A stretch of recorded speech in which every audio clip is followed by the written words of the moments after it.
Welcome to Free Range. Christopher Stephen Jacobs is a psychic, remote viewer, healer, trench worker, and Akashic Records reader from Arizona. He helps those in need of negative entity or alien removal from their home or person. Those beings include demons, draco reptillions, greys, and other malignant beings, bodily attachments, and stagnant energies. Here is your host, Gail of Gaia, with her guest, Christopher Stephen Jacobs.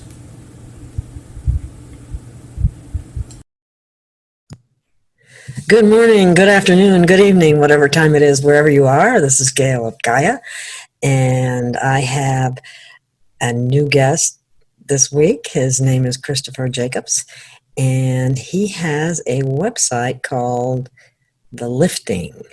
And Chris, you want to tell us about yourself? Sure, that'd be great. I'll go into what I do first.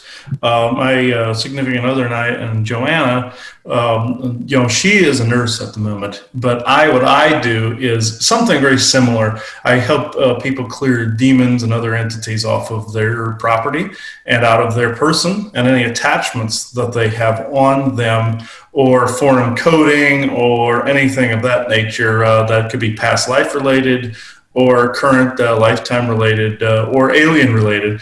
I help people get rid of it off of their property and themselves. And people enlist my help to actually do that. Now, I actually, from when I was younger, from when I was a child, I started out seeing ghosts and like when I was around the age of 5.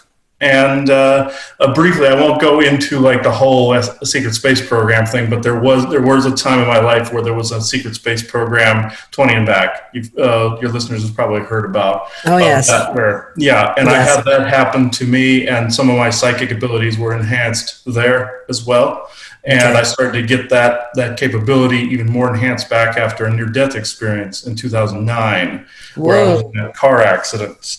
And I died for about an hour and then was kind of rebooted, and the abilities I already had came on in hyperdrive, and then I was able to actually pull demons and attachments off of people, like possessions out of people and stuff like that.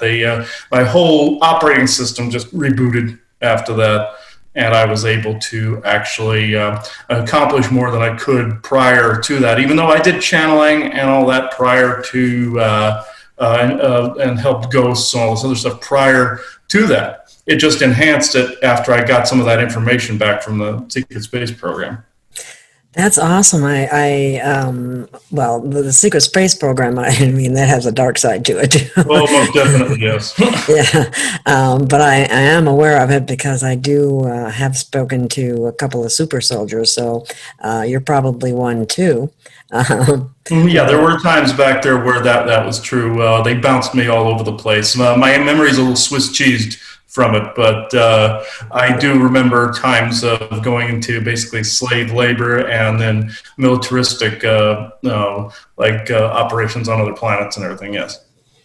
Wow, that's pretty amazing. One of my questions, and I'm sure a lot of listeners might have this question too, how do you see these different beings to know that they're there on a person or in their house or whatever?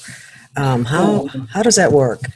Well, what happens is I can actually visually see them with my eyes, and most people have filters over their eyes, and most of what I see is not filtered. So I can actually see if there's an attachment riding on someone's back. They could be, say if it's some stranger on the street, let's just put it this way, and they walk by and say somebody's itching the back of their neck or something like that, like you see anybody do, and they just keep going, and then you overhear them going, God, what's this? And there could be a bug riding on their back that's some kind of other dimensional creature riding on their back, or something in another frequency riding on their back.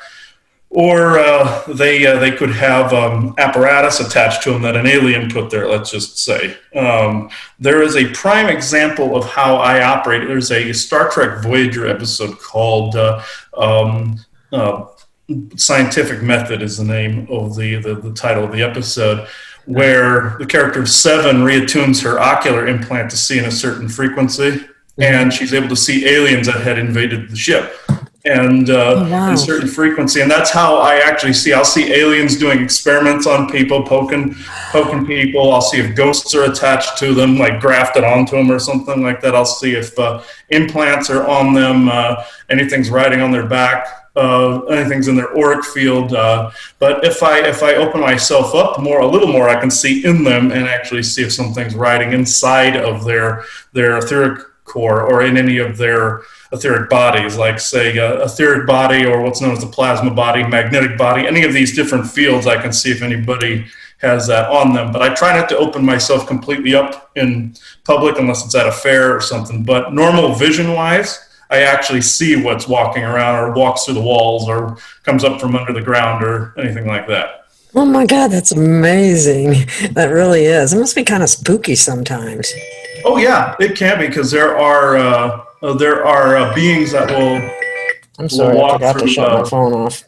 Yeah, right. Yeah, there are beings that will walk through walls, and I'll just turn around, I'll see something coming through the wall, and if it's a being I don't know, I'll step in front of them, like you would a person. I'll just I'll physically step in front of them, and 9 times out of 10 they're shocked that you can see them.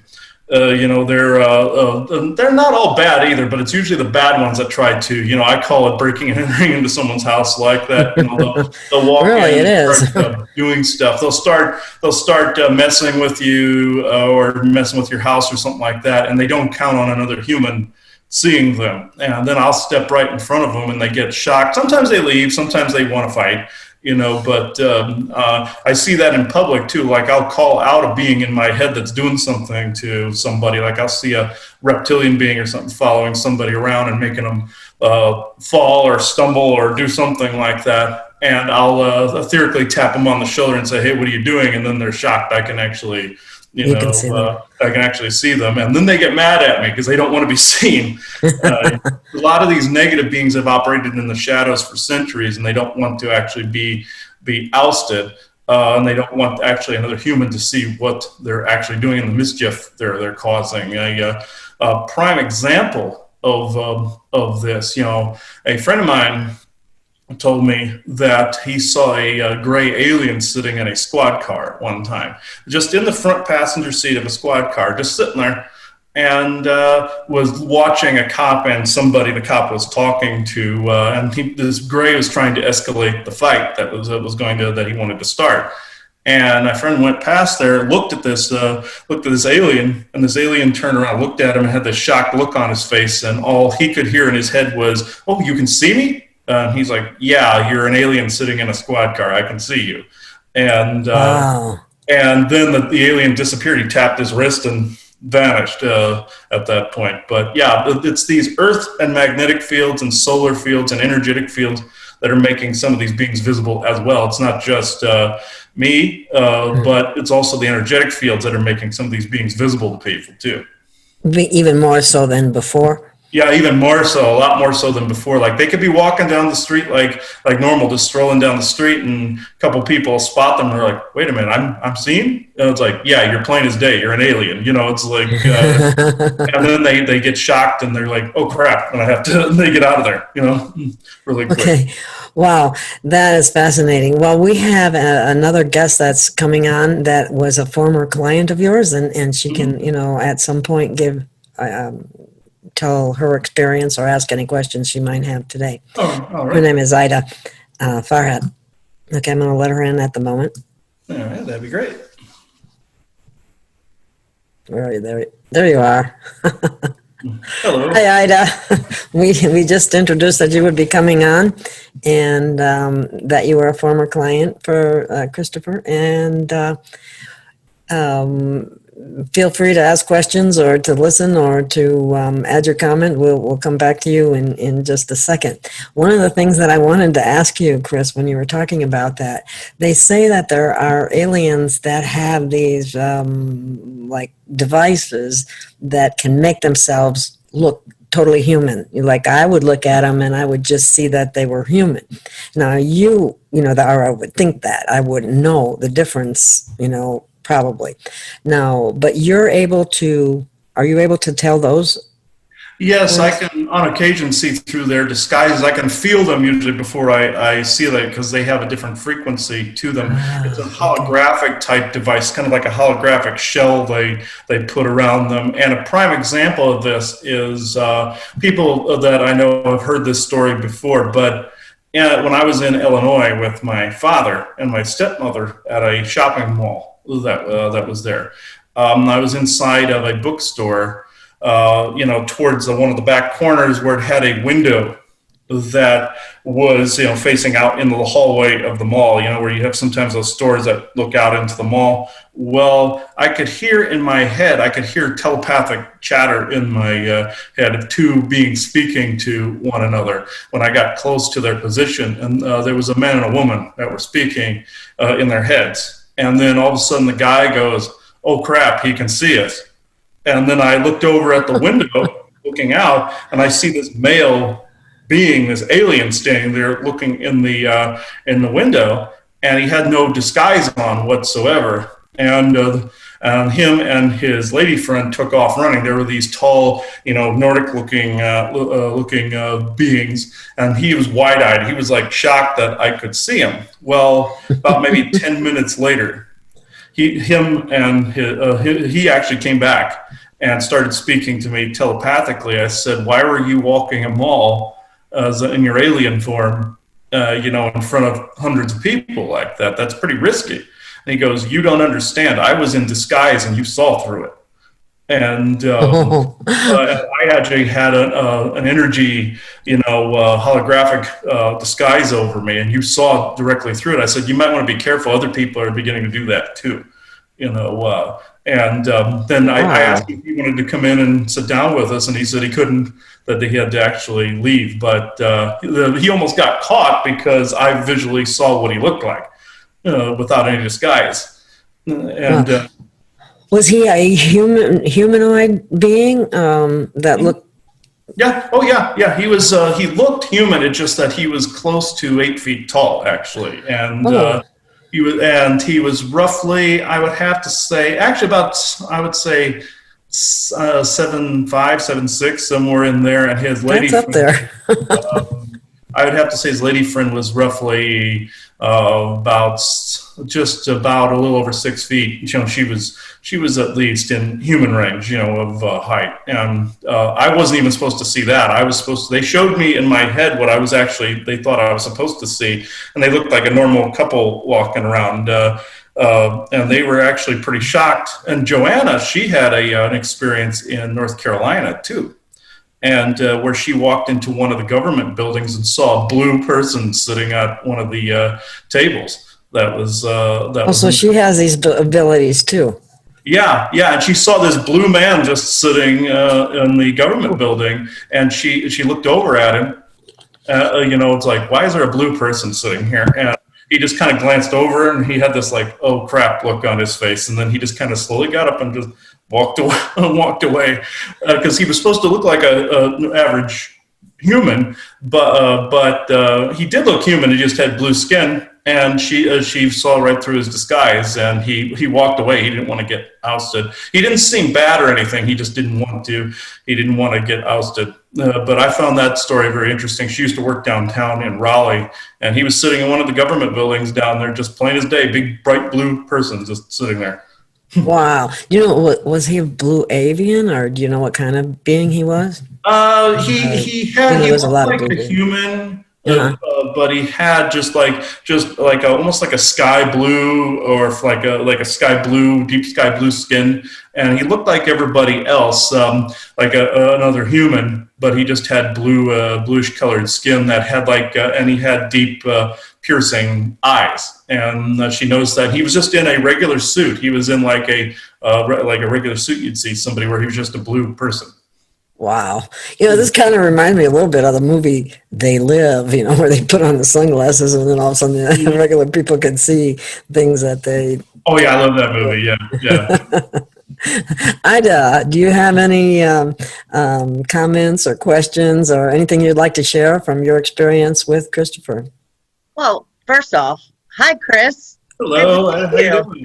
Yes, I speak very highly of you, and I've recommended you to a few people, and Gail took me up on it, and she's shared with me yesterday she's absolutely pleased with the results of her session with you, which makes me feel good because I think Yeah, um, it was definitely a the right good one. referral. Thank you very Yeah, much. yeah. Well, it's been a couple years since I had a session with you, and of course we've only had one, but the one that I did have with you definitely helped me get better clarity of some of my own experiences, who I am as a person, as a being, as a somebody that's here to find out my galactic origins, do whatever my divine purpose is, to bring information to other people by having my own clarity, to maybe assist people and not being, letting go of the fear and just be open to the possibilities of all the different phenomena that take place coming into this 3D dimension. Yeah. So, well, I have lots of questions. I don't want to take over the show. I mean, that's for sure. I mean, I could go on and No, on. And questions are welcome. yeah, That's how people I learn, and it helps the other people out there because they probably have the same exact questions. Because it's yeah, pretty amazing to have the abilities that Chris has and his yeah, wife as well. So that's pretty awesome. And yeah. I haven't gotten to meet Joanne yet, which one day, I don't know if probably Gail didn't mention to you, but I'm going to start my own YouTube channel and hope to have you on as a guest sometime. Even That'd be Joanne, and That'd be great. possibly with Gail, we can all collaborate, come together. It's really about getting information out, helping people to realize that there's a huge shift taking place. It's been going on for years, and everybody's on their own journey in different place in that. People like yourself that have these gifts that are activated that can help people to remove attachments and blocks and so forth. I think it's, I had them all. have a great deal of respect and love for you. I mean, I watch some of your videos. I try to, I support those that I really feel strongly are doing the great work, if you want to call it that. So what is your perspective on the Q movement, Chris? I'm curious. What we always tell people, and I base this off of what I remember, even though my memory is a bit Swiss cheesed, as I've said, from the Swiss cheese program. I always say it's Swiss cheesed a little bit. Yeah, I like that holes in it, right? Maybe 40% of my memories back. I don't have it near as much as some of the other insiders back, and I've been working my butt off to bring it back. But what my perspective is, that when I was in the SSP, I could see that people were being trained to be a public hero or a villain of some kind. They were being programmed to cause the for and against. They were always doing what the reptillions and the Orions wanted in that respect. Do I believe that within the Q movement, there's a lot of good going on? Oh, I 100% believe that. It's just that I'm extremely skeptical of, this sudden switch over between Cabal and Q, where they have been known in history to change stripes very quickly if the need arose it. Like all the way back to ancient Egypt when the Cabal rose out of Egypt and the Rothschild family came out of Egypt. Ever since then, along with Orion help, they have completely, like a snake, camouflaged and changed their shape through history. And this is no different. We even compared to some of what was going on now to the times of the Black Death, where history is mirroring itself. Even from that time, they take elements of history and start copying, pasting, basically. And do I believe, again, there's genuine good? Do I believe Trump is initiating good? Yes. Do I believe there is good and white hats within the movement? Yes, most definitely, yes. But do I believe it is still Cabal just changing their stripes? Yes. I appreciate that. Wow. And I definitely, I appreciate that. I'm a person that I do a lot of observing, and I post a lot of different stuff. I don't always get to read everything I'm posting, but usually the first couple sentences, intuitively, I can feel whether it's something that may be useful. I always encourage people to do their own research. I mean, something that really sticks out at me, I will give more attention to for sure. You know, and I'm not going to mention names, but I know that there are some dracos that have big platforms that are doing some, you know, some dream spelling on people. I'll say that. That's my perspective. I've You seen know, the same. Yeah, I've seen the same. Yeah, I see that a lot actually through social media. There are spellcasters that will use names through a list of names through social media and kind of take almost like the Terminator approach, where they're going down the list of names and casting spells on people through social media. I've actually spotted this. A friend of mine and I, a friend of mine in London, and I actually had this happen to us, where we've had people have cast spells and curses against us through social media, and I've managed to block it. I make filters for spells and magic for that reason. Was that those jars you were telling me about? That's something. Oh yeah. There is a type of filter that you need several of them if you're going to take on something like social media. There is a protection jar I make that I take shungite powder, I take crystals, Sedona dirt or iron oxide, scrap metal, and water. And I shake it up. I put some blessing oils and stuff like that in there, and the notes and the names of the different people that are casting the spells. And I declare the jar the filter for their thought forms and curses, and then they just get transmuted. And I make several of those. It's like an air filter on your furnace or something like that. That's a magical version of one of those. And they seem to work. They do get overloaded after a while if enough people are aiming at them. That's why I make 3 or 4 of them for a house, because then they can ping between all of them. Now you're able to decipher who might be making a spell, but some people won't know that. So what would you suggest to them if they don't know specifically who it is?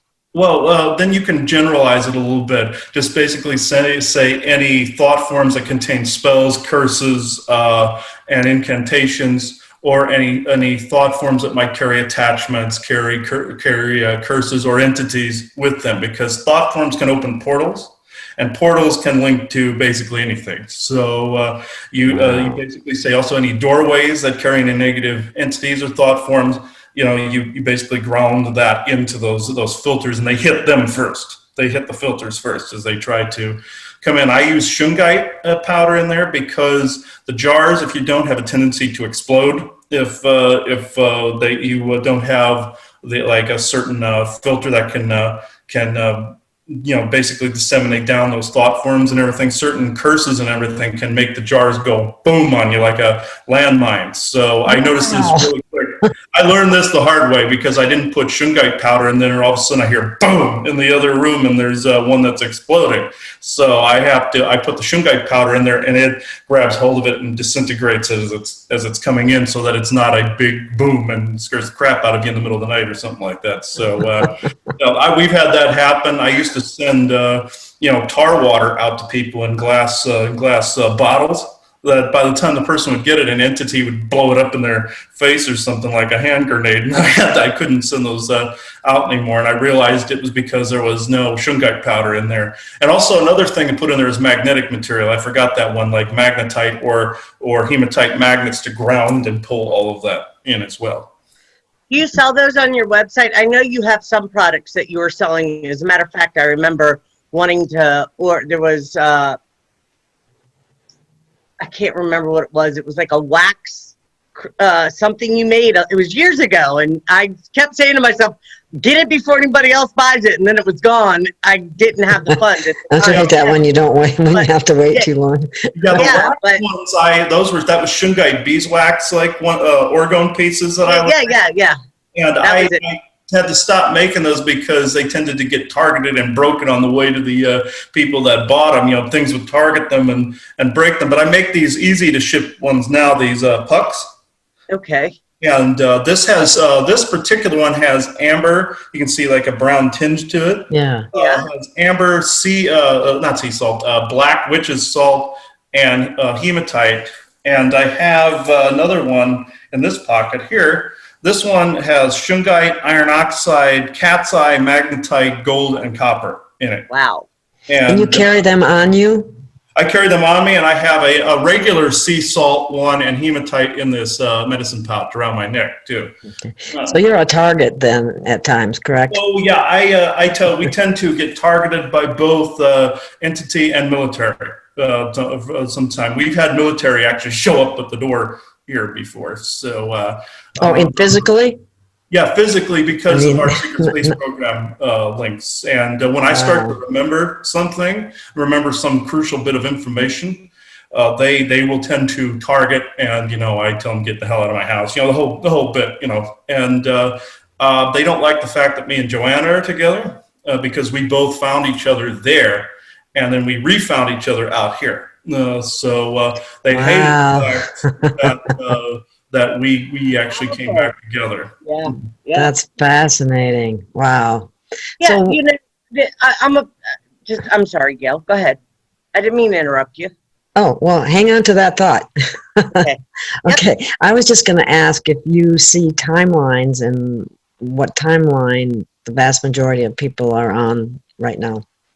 Yeah, I do see like a mean average of timelines. People always ask me to tell the future, and I always say which one, because there's a multitude of like probabilities where I can measure what timeline best suits a person, or what place best suits a person, or what like job or vocation suits a person, where it shows me like a percentage, kind of like a computer calculating different percentages. But do I see like galactic and earthly futures for everybody? Yeah, I do on occasion. Like here's a great example of this November, for instance, and past Halloween and beyond, I have seen that there's something really enormous taking place in November, and then peace starts to settle again out past Christmas and into January.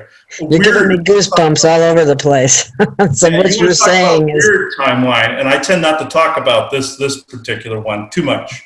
I just jumped all the way ahead to 2023 one time, where I kept seeing some of these disastrous things happening, like in China, Canada, all this other stuff. And I noticed that it was a pendulum swing, that the Orions were trying to take a timeline and shift it in their favor past, when the Mandela effect was starting to come to a close. They were hoping this November people would co-create poorly, or this year they would co-create poorly, and they were going to try to pendulum swing it to a timeline that favored their agenda. So I've been seeing this weird pendulum swing back and forth now, going into 2023, and some of these weird, disastrous things happening militarily, energetically, all this other stuff. And then it resets back to, the good thing. And then it goes out here, and then it comes back here. But it's getting more finite. It's more doing this now. But that's the only disaster thing I've ever seen where I was seeing I was seeing like a nuclear weapon hit Toronto in that timeline. I was seeing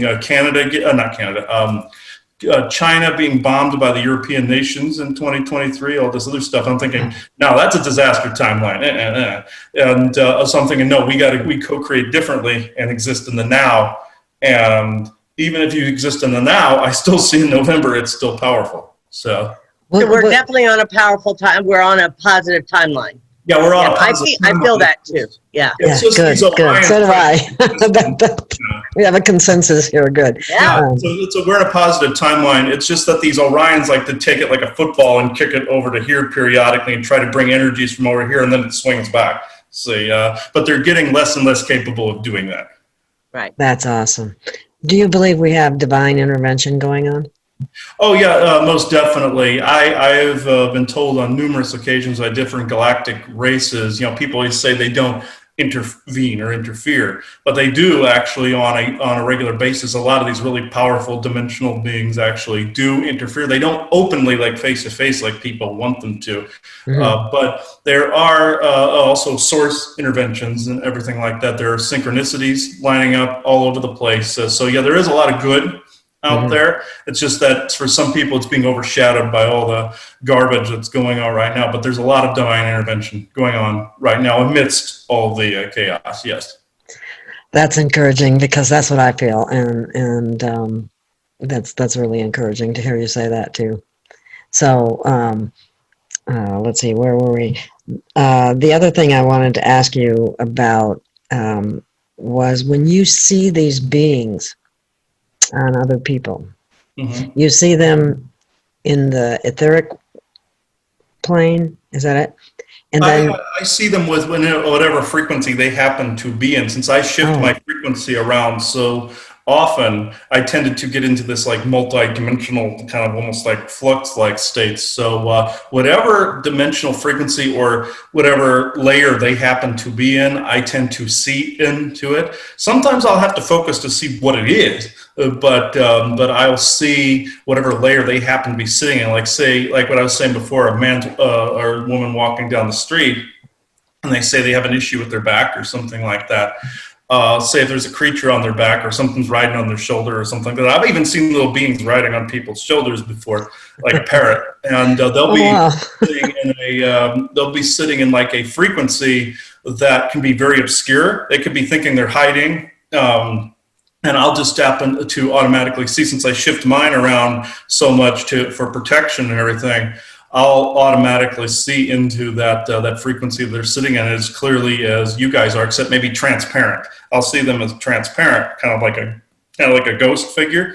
But in other cases, I'll see them solid as both of you. They'll just be sitting on the person's shoulder, and it just depends how close to our frequency or our dimension they are. Now with ultra dimensional beings, like ones that actually phase into physical form, I'll see where they're trying to phase in and out. Like I'll see like beams of light, or I'll see like a portal open and something come in and take more of a human-like form, and then they start to phase slowly.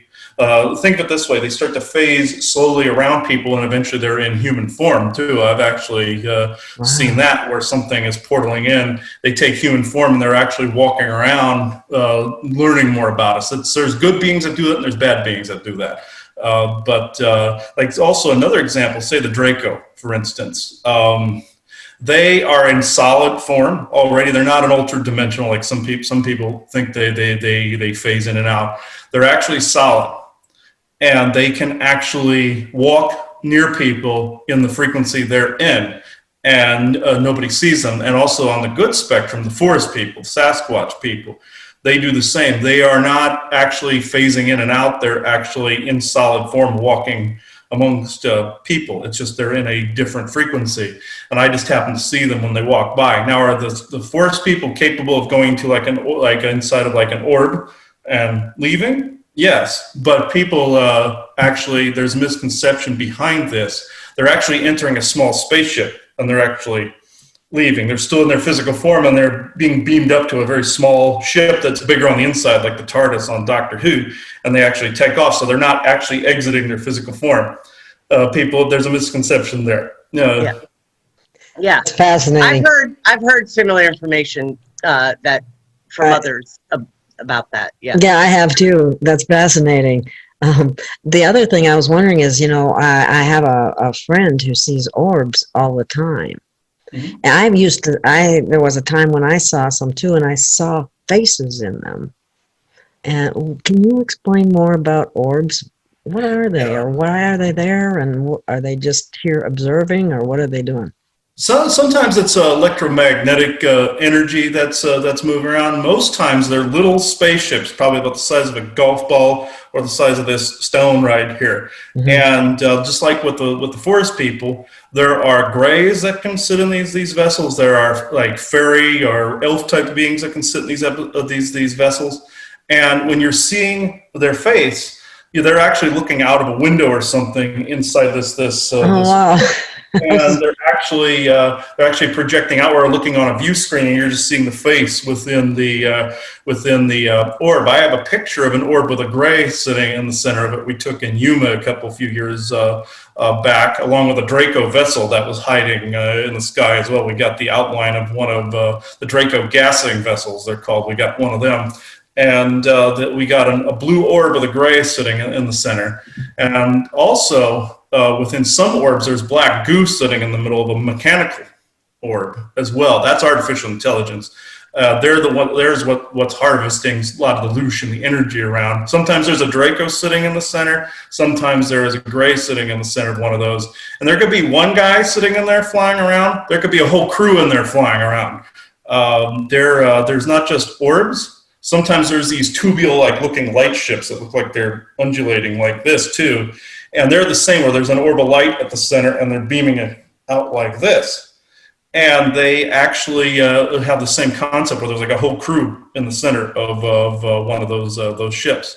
But with orbs, I see these constantly. I see them come through mirrors. I see them come through walls, doors, and most of the time I just see like a little pinprick of light, or I see a blue orb, red, or I see a black shadowy orb going by. And these are mostly, for the most part, are small spaceships or drones. The military has drone ones too, where they're a little bit bigger. They're about like this, and they look almost like Sputnik satellites.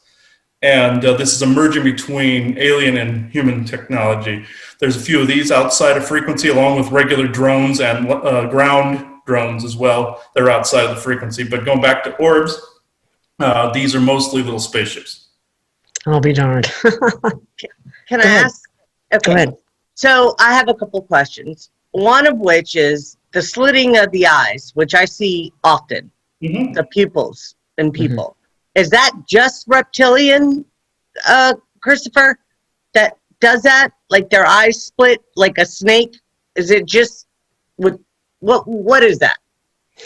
Sometimes you're seeing the overlay of something that's possessing them, like a reptilian. Sometimes you're seeing what's actually in them or possessing them. Sometimes you're actually seeing the being that's walking around and they're in a human disguise and you're seeing through it. But there also are slit pupils for cat beings too. They have a slit pupil as well. But for the most part, from what I've observed, it's reptilian. But the cat people have slit beings as well, slit eyes as well. Okay, how about the diamond-shaped ones? Because I've seen like they're diamond rather than just slit. Like they're bigger, diamond-shaped. Like, yeah, I've actually seen those. Sometimes those are a type of bug. Other times they're reptilian or cat or dog person as well. I've actually seen that. But I saw a slit one the other day, just like what you were describing. But it was on a type of insectoid. I saw that. okay. Not too long ago. Even though they have those weird bulbous eyes usually, or the glowing green ones, sometimes they have that weird star-shaped one too. Are you talking about like a mantid? I'm sorry. Yeah, mantid, cricket-looking ones and stuff like that. And also I saw one that was spider-like that had these weird star-like weird eyes too. Yeah, so we have a lot of issues with like Draco and mantid. Like I know that they, the Draco beings and mantid beings that are doing a lot of the,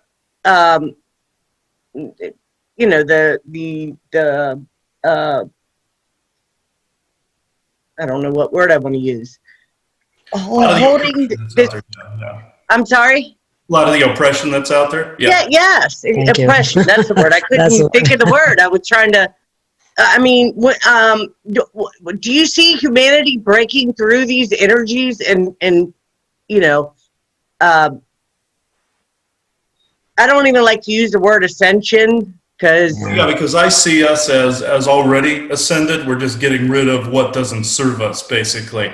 There's a lot of that. Huh? Yes. Yes. Yeah, I like that. But I see us breaking out of this. But what I notice, what attracts them most of all, is if you don't know yourself, for one, and if you have things within you that are not balanced with the current energies. We're already ascended beings, just getting rid of all that and getting rid of anything that can attract these beings. Unbeknownst to them, they're almost aiding us in getting rid of what we don't need by attacking us. I'm not consenting to that. They would see that as consent, but they're not getting it. But it's like we're being crammed down a pipe by them. And as we get crammed down, all this stuff that doesn't serve is being pushed out of us. And as these energies are compressing us. But the more they pound us, the more that we basically rise up back out of it. And this is something they don't seem to understand. They've not, apparently, viewing our history, they haven't paid attention because we tend to rise up out of it like a phoenix when the time comes. And we feel that's exactly what's happening now. More and more people are waking up. I've sensed far more people waking up than I ever have in my life. I've come across several even this year that they've turned on this year because of what's been going on. And that's the purpose behind, say, what the cabal is doing with COVID, for instance. This is a prime example. Our friend Viking and I always talk about this. It's the cabal. It's called the cabal contract. And they made this deal with the aliens quite a while ago, this 100-year disclosure thing, you know, of what they wanted to bring out. Well, the more shenanigans they pull, the more people look to that and go, wait a minute, that's not right. You know, and they're waking up out of that and they're releasing all that programming. As soon as the programming is realized, it disappears. It just poof.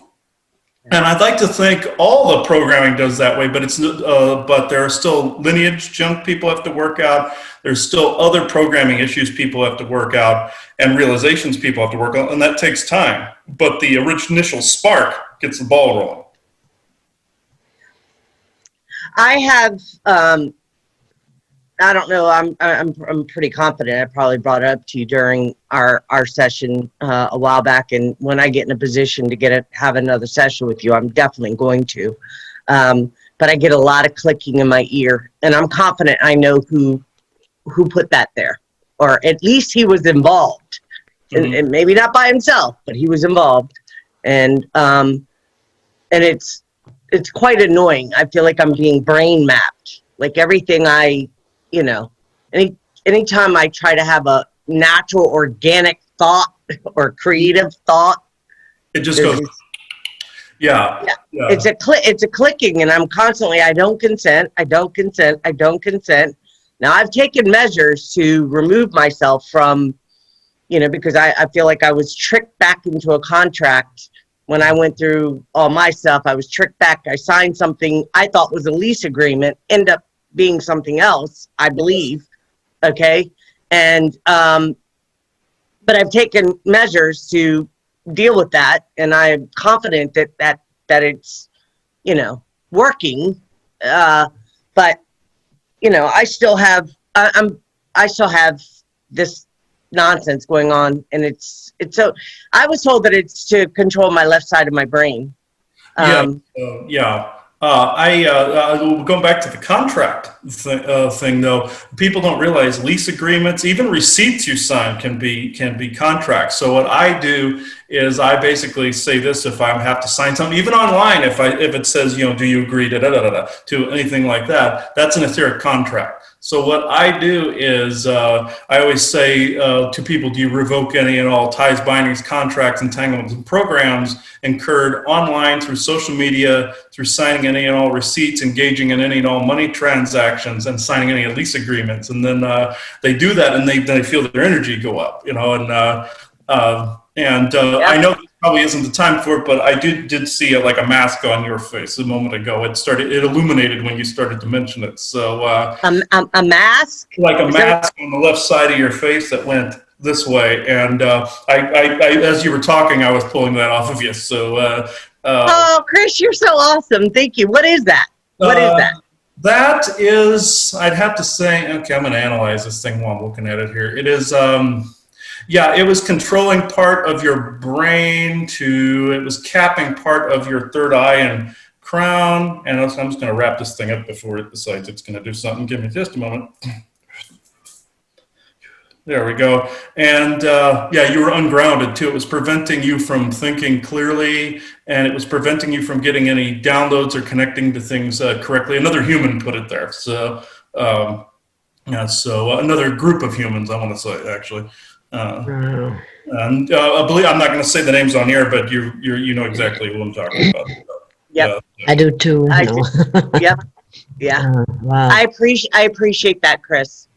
I truly I just appreciate walked it. through your energy with this big flood, and it came flying off. And there was something in your ear too that was making a clicking noise. So I pulled that out. It was an implant that was stuck way back in here. So Yeah, I get it. Well, now I'm going to be looking to notice that it's gone now that you've done this. And how awesome are you? Thank you. yeah, your feet were ungrounded too. You were standing 3 inches off the ground basically, and I just pulled the Draco tried to put pads under your feet so you wouldn't ground. So I just went and just put you back on Earth, pretty much. I had an issue like that, didn't I, Chris? Yeah, you did. A lot of people are having it because of the energies now. And what happens is, like, say you're in a surf, and like say you're standing in the ocean and like waves come up under you and unground you.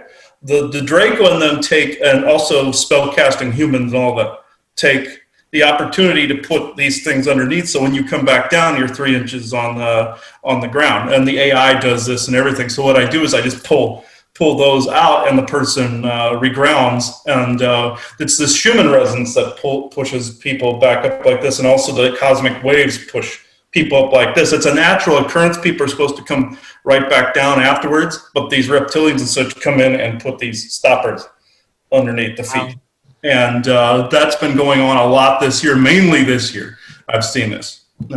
Wow. And and also when you pull these things off, when the feet reground, you see almost like a liquid coming out of the feet, and it's almost like a tree root effect where you're regrounding to the earth. You'll feel like you're shorter for a little bit. You'll feel like, why am I feeling like I'm really standing on the ground, like I'm really magnetized to the ground? And it's because you haven't been grounded for so long that it's a weird feeling to be right again. It feels weird, but you get used to it, and until something else tries it again, or until a wave comes in and does it again.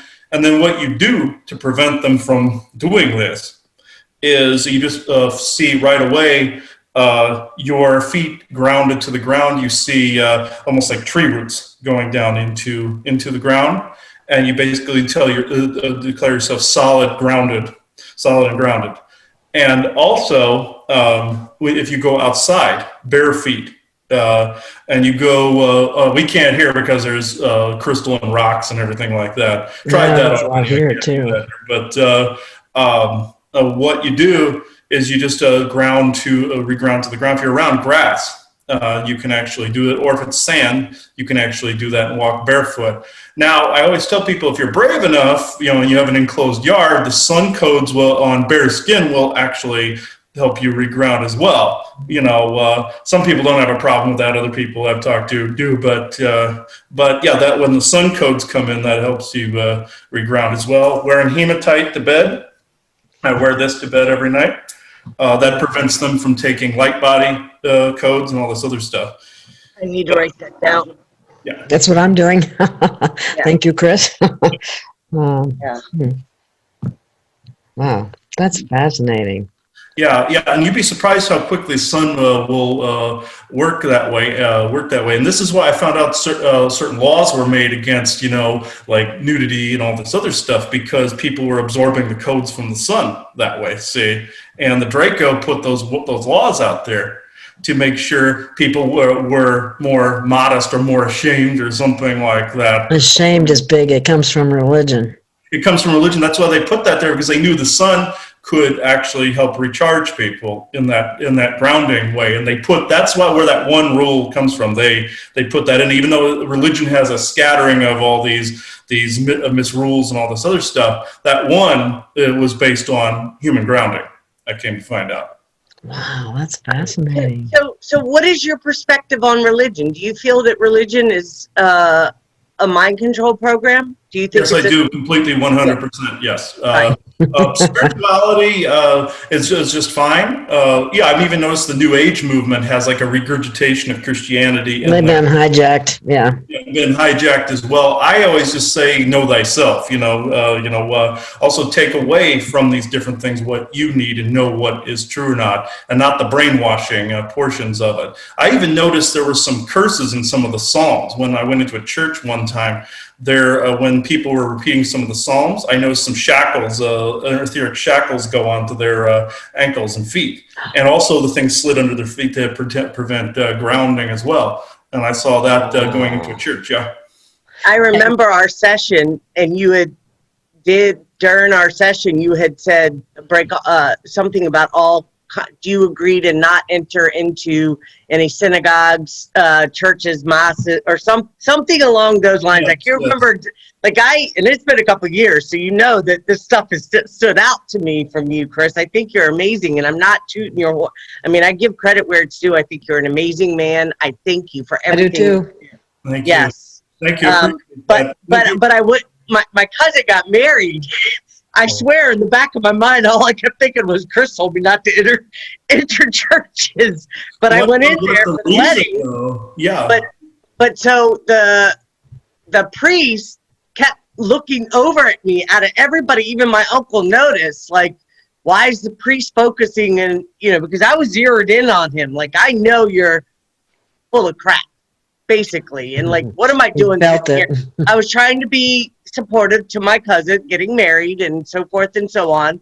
But I don't agree with marriage. I think marriage is a 3D concept. That's my particular Ryan concept. Yes, it is. It is. Yes. I agree.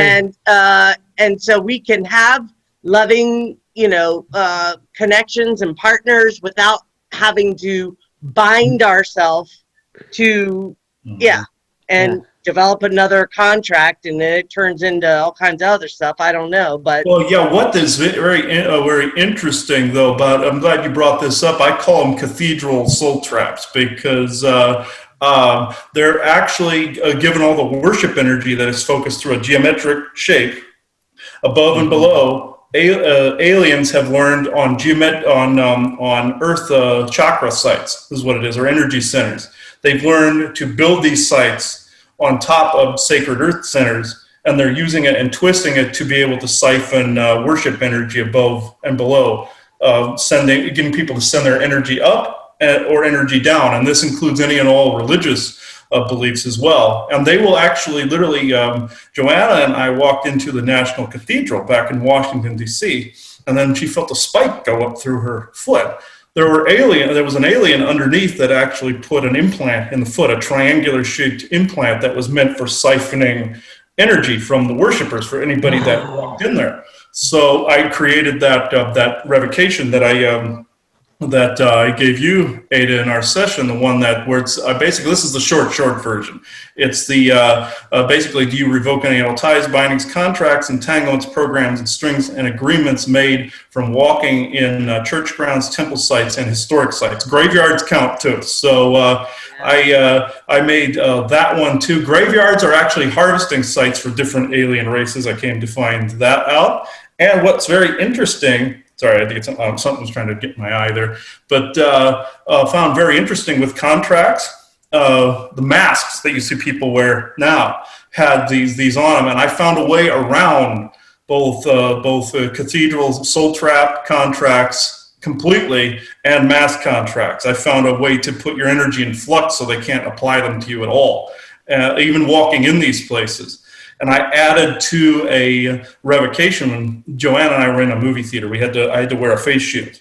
And we have a psychic fair coming up, and we have to wear one of these at the psychic fair. I'm thinking, okay, how can I do this?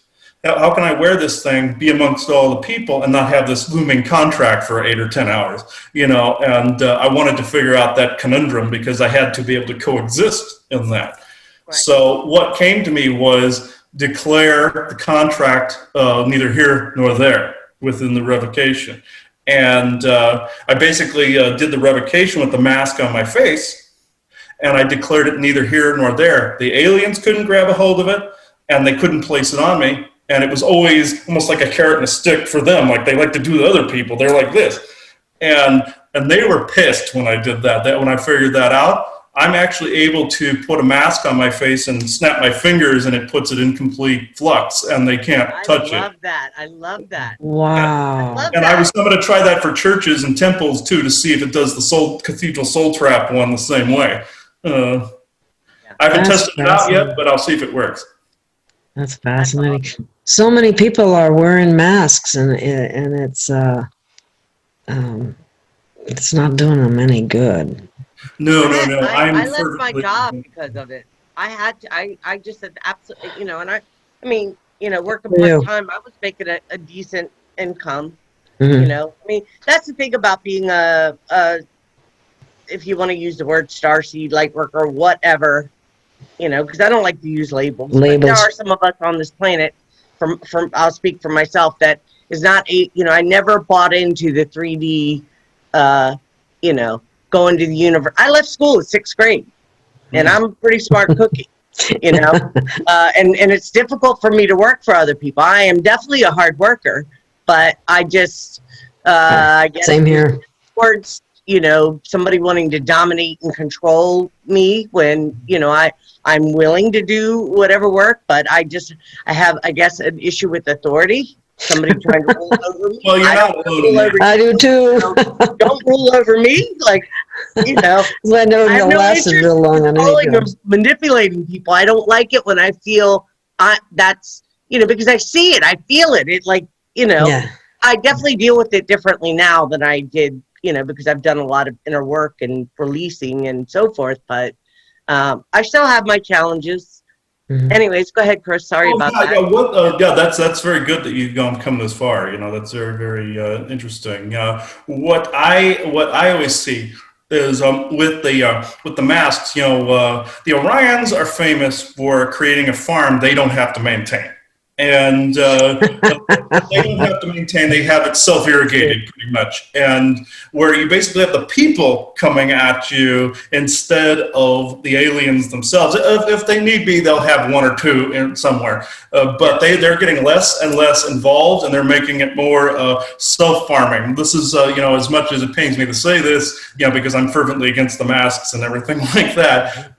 Joanna's always keeping me in check there, because every now and again I'll slip and go, what the, and I'll do that. It's like, and I have to keep that side in check always. Even though that's part of like the whole warrior energy there, I have to keep that constantly in check. But I'm constantly seeing this for and against being made on the mask, and I said this on Interstellar Council a few weeks back too, where the mask has become a symbol of both sides of the argument. It has become almost a symbol of worship, and and I've said this on Interstellar Council. And there's also another thing I'll bring up. I tried putting this on Facebook not too long ago, but it didn't. They erased the comment when I put this up.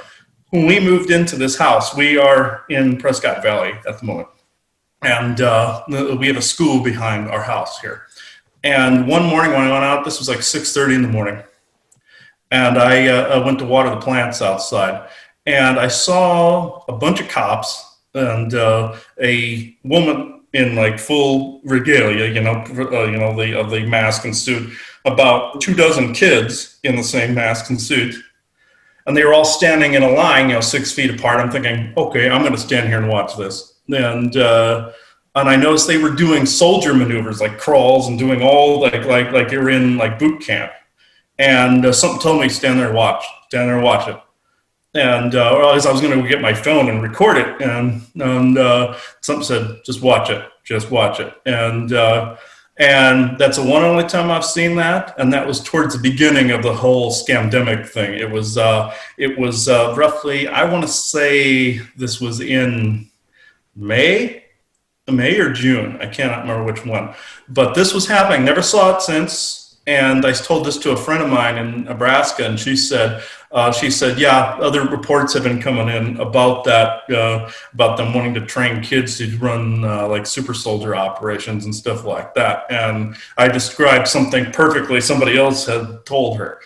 And I've tried to put that out there several times, but it's gotten deleted every single time. Isn't that interesting? What do you think about the super soul? I know I've had my lab experiences and stuff. What do you think?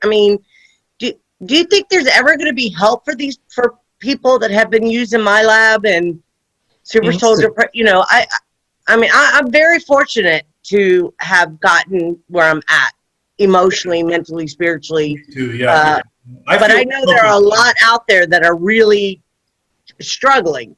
And if I allow myself to go there, I can definitely take my, I don't. Oh, I can turn on a dime, go back to that, and I was a super soldier going to other planets, and was also involved in the sexual slavery side too. I came to find out prior to that.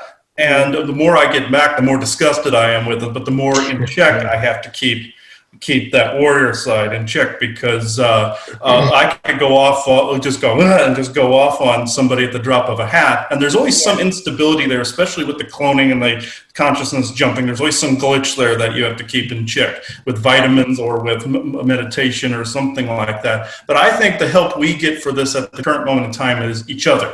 Because there's no current system in place to actually help veterans of the secret space program. There's not, or of the MyLabs or any of these programs. I'm confident there will be eventually, Even I was speaking to Tony Rodriguez one time, and he was saying the same thing. It was we have to help each other out in this, and I agree with him. I said he was asking me the same thing, and I said, yeah, I completely agree with you on that. And I've been telling people that have been in these programs, we just have each other to talk to. Well, not everybody knows that they've been in the program either. That's the other aspect of it, because they don't have any memory of it. And what I'm wondering is, they talk about these holographic healing. Well, you got the healing computers, you got bio fields, or I don't know how to describe it, but something that you could go into that's largely ET technology that will heal everything and bring back your original blueprint, because the secret space program apparently does a lot of damage to people. Oh yes, there's a lot of damage that's been done, both the sexual slavery side and the soldier side. Like, you could lose a limb and they could bring it back. I saw a piece of technology that was octagonal in shape, where they'd slide it on an amputated limb and were able to use one's natural, what's called molecular cellular solid abilities to regrow the limb.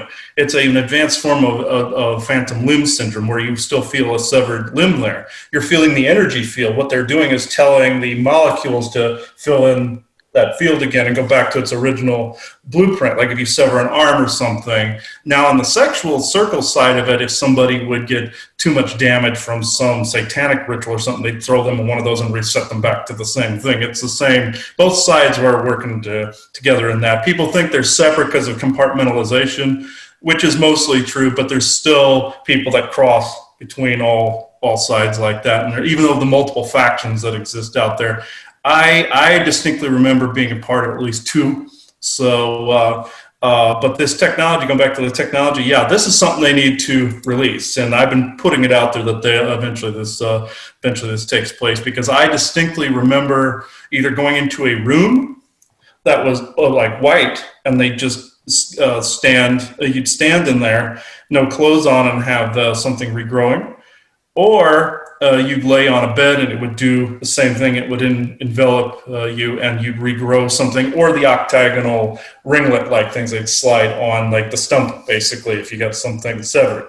They also have something you can wrap around, like if you burn skin or something like that, they wrap this clear thing around you where it doesn't hurt anymore, and they accelerate the skin growth back on as well, where you can walk around with like skinless arms, and it looks really creepy. But Joanna has a memory of me with like no skin on my arms, and Wow. I found out that was the thing. There was no pain there, Sid, and it was regrowing the dermal layer back on, like you hear on Star Trek, the dermal regenerator that they always go over the top of people with in Star Trek, where they go and it heals the wound. That's essentially what this is, but it's like the whole, like a cast of it, basically, is what it is. Wow. Are you familiar with the regeneration tank? I know of a tank where they can put somebody in liquid and do body transfers and stuff like that, and also do psychic enhancements and do stuff like that. But I'm assuming this is along the same lines, because healing could be done in the tanks as well. Mm-hmm. Where this is a very creepy set of technology right here. You have a set of tanks that sit on top of like a nuclear reactor of some kind that's cooled in water. And what it does is you have people that could be in these tanks, and they could stick a clone or something in one of them, and you could transfer your consciousness through a big box that's in the center room. I call it a quantum box, but it's a quantum computing device that you need one in order to operate this. And it shoves the consciousness, the soul, out of one and into another body. There's also one where they stick the needle in the eye and transfer it into a quantum trap and put it into another body that way through the same needle, through the tear duct. And that's one that was done on me. I also had one done on me where I transferred into a female body as well through one of the tanks and morphed over to a female body. I have more memories coming up anymore that are of the female form.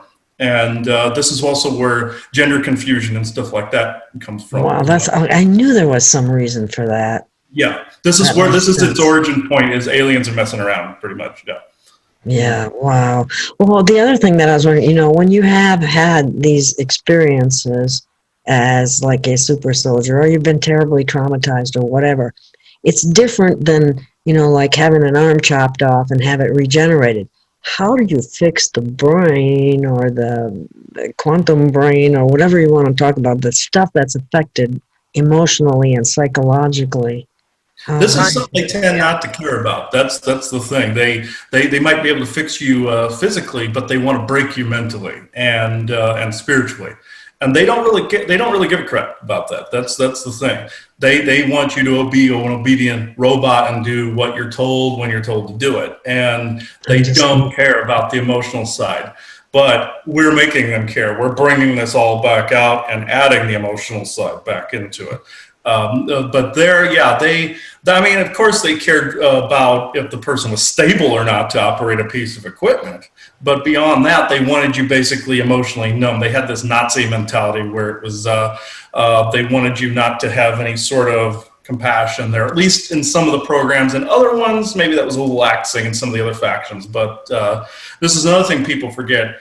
There's not just the standard military factions. There's a lot of them with different emblems that you might get sold off to and bounce between several of them in the secret space program as well, and several groups, individual compartmentalized groups within those factions with different acronyms attached to them as well. So with the mental side of it, though, the only thing they were concerned is if you were stable.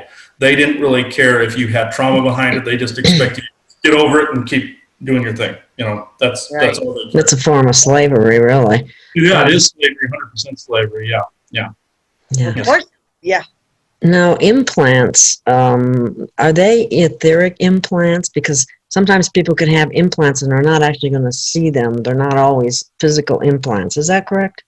Yeah, there are physical ones. There are metal shards and pieces, and there are, amalgams of different metals that the aliens can put in or military can put in. There's also the typical, ID chip type ones the military has, but then there's these etheric ones that I call these spectral inclusions, because what they can do, sometimes they can have a consciousness to them as well, an AI. Wow. And they are a form of like force light or holographic energy that has a consciousness embedded in it that can actually act almost like a devil on the shoulder to some people. And not just with voice to skull like military does, or like an implant like the clicking one in the ear for you. These actually keep your energy vibration very tight. They like to sit in the energy centers, or they'll sit in the gut or something like that. And they're these little green, like triangular looking things. I'd have to say they're about this big. But energy-wise, they look bigger. But there are physical green triangles that are about this big that insectoid. It's like they shove up people's noses and stuff like they're in teeth. But they look like bug wings or something. Like they go in the gums and they go up into the nose. I've had both of those. My mother had those as well. But the holographic ones, these are ones I can actually remove because they exist on like a quantum energetic level, and they constantly shift frequencies. And since I do the shifting of the frequencies, I can usually cancel them out and pull them out. And they're usually stopping some vibrational change of some kind, like somebody raising in frequency or something like that, like a stopper, like a door stopper. And you can pull these wedges out. Some of them look like wedges inside the energy centers. But these are all, for the most part, they're holographic. It's actually harder for them to put a physical one in you because they have to physically get close to you and stick it in your face or stick it in your arm or something like that. It's easier for them to take an etheric or holographic implant and send it through like a portal to you and throw it at you like mud, or throw it into your electronics. And hope it sticks. It basically sticks. Yeah. Whoa. I think that's fascinating that you say about the AI. I know that I'm wide open about this. I know my body is made part AI without a doubt. I mean, I can see the wiring and so forth. But I know I have a soul. I definitely have a divine spark. But I am constantly, it's just out of nowhere, I get these, it's like I'm constantly overriding the programming. It's working. I mean, I'm doing it. And I, for the most part, am a very outgoing, loving, but there are times when it's just like, all right already. Like, what is this? Who is this? show yourself, because we can deal with it and release it. Like I'm, Mm-hmm. but you just said that, and I'm thinking that just confirms to me. I know it's not my organic soul self. It's the programming. Mm-hmm. And I've done very well with, overriding it, not buying into it, not going back to old behaviors, so forth. So, I mean, my life is completely like turned around since, That's good. well, probably since our session. You eliminate all of that. It takes baby steps to eliminate a lot of that. Like for a time, I had to have a friend take a fractal consciousness that was out of my head, that there was a fragment of a family member in there they were using as an AI consciousness that was through the eye and down into my heart here. And she managed to remove it. And then I felt my energy go up from that point. See, as I started to go up in energy, it was starting to trip all these tripwires or alarms, as I was moving forward. And then I was discovering these things and just yanking them out, and getting rid of them. And the more memories I bring forward, the more alarms I tend to trip out there. And then I try to fix it within the self first, and I try to correct the outer environment. But yeah, these implants coexist with technology like that within people, and they're trying to convert people over to more of a transhumanistic way of like a robot. Yeah, like a robot. Yeah. Chris, what are your thoughts about the attack on the divine feminine? Like, that's a good question. What is the issue with these dracos or whoever that look at women as nothing but baby makers, to be obedient to their man or their whatever? Like, I've heard a few people, and I won't mention names, and I'm just thinking, you got to be kidding me. I mean, okay, if that was the case, whatever, 2,000, 3,000, 100, 300,000 years ago, however long ago you want to go back in history, women have evolved. We are creator beings ourselves. We have our own desires, our own passions, our own.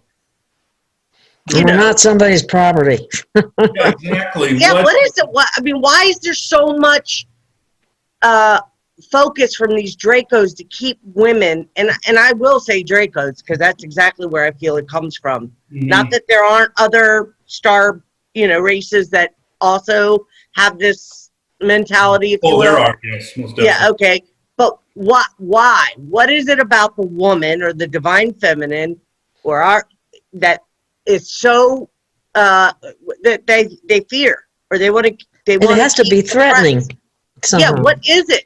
What is your perspective on that? The way I see it is there's a pendulum swing between going to the sacred masculine and sacred feminine, and the rise of the whole sacred feminine thing, or the oppression thereof, I should say, is this: there's a certain energy that exists in women that men don't possess, and there's also one in men that women don't possess. Even though we're both energetically, there's just something different in women than men. And this goes for the Cabal sexual and satanic circles as well, where there's a certain energy that none of the guys can actually produce that the Draco actually want. There's a specific harmonic wavelength in there that once the woman is oppressed, that this Draco can get the most loose energy out of. It's like wringing a sponge out of both the sexual and the pain energy, or coexisting as one, like they like to do. That's their thing. But there is a certain harmonic there. They're also, in the flip side of that, the Orions have thought of this portion as well, the more brainier ones anyway, where they're trying to also deharmonize the sacred masculine and sacred feminine by eventually overemphasizing the sacred feminine and making it turn into a more oppressive force at some point, instead of a balanced one with the sacred feminine. See, say you oppress something long enough, and you get that unique energy out of that. What happens when you let that pressure up? You're going to see them rise up, but then they might, then the Orions were going to come in from behind and push them into a superiority complex, and then create the new overlords for the whole planet, basically. Well, yeah, and that's the distorted feminine, is what. Yeah, distorted. It's distorted sacred feminine. What it's doing is pushing it down enough to where rightfully you rise up out of it, but then they were going to generate the energy to to create a new like overlord type energy. And it's not exactly possible, but they're trying it anyway. I looked ahead and saw what the plan was for that. But the reasoning they oppress women the most is because that particular wavelength has something that can actually conquer them that much quicker. That's why they tended to abuse women first. So men can pull men can pull this off, but then they also made men feel ashamed for tapping into the sacred feminine energy by going, "Oh no, that's gay. That's gay." No, that's the mental thing they bugged in men as well. Men can tap into this in order to smooth everything out. It's more of a sensual energy, and men tap into this a lot because both sides have it. But genetically, women also have this, not only are they creators in that respect, but how can I put it? I'm trying to put this into English the way my brain's bringing it through here.